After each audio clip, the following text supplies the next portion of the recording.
Hi, I'm Beck and food's my life. In today's video, I'm going to be showing you how to make a delicious banana loaf, and it's coming right up.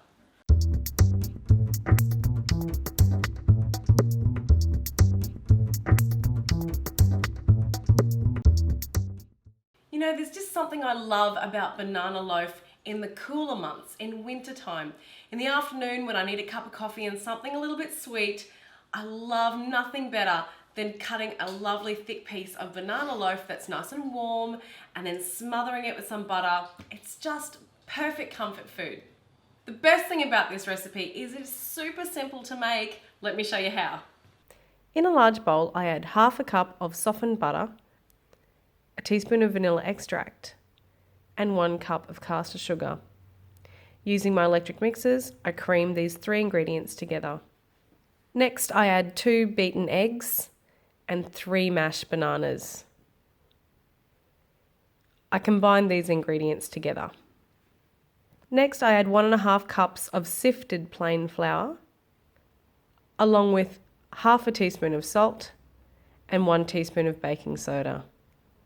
Using my spatula, I fold these ingredients together until they are just combined. It's important that you don't overmix. Next, I pour this mixture into my prepared loaf pan and I bake for 50 to 55 minutes in a moderate oven. So this is the end result. Beautiful loaf, it works perfectly every time.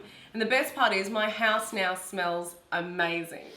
This is the perfect recipe when you know you've got friends coming in the afternoon, you're a little bit short on time, and you want to make sure you've got something nice on the table for them.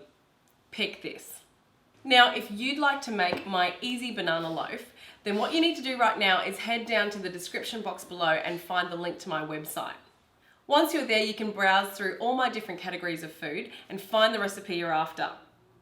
If you click on the Get the Recipe Now button, you will have instant access to an easy downloadable PDF that you can print out for yourself, similar to this one, where you can keep the recipe forever in your collection and your repertoire. They're only $1.50 and then this copy is yours forever. So get on board guys, support me, and if you've liked this video, please click on that big thumbs up. Better still, if you want to subscribe to my YouTube channel, click on the subscribe button, and that way you'll always know what I'm up to in the kitchen, and I'll see you next time.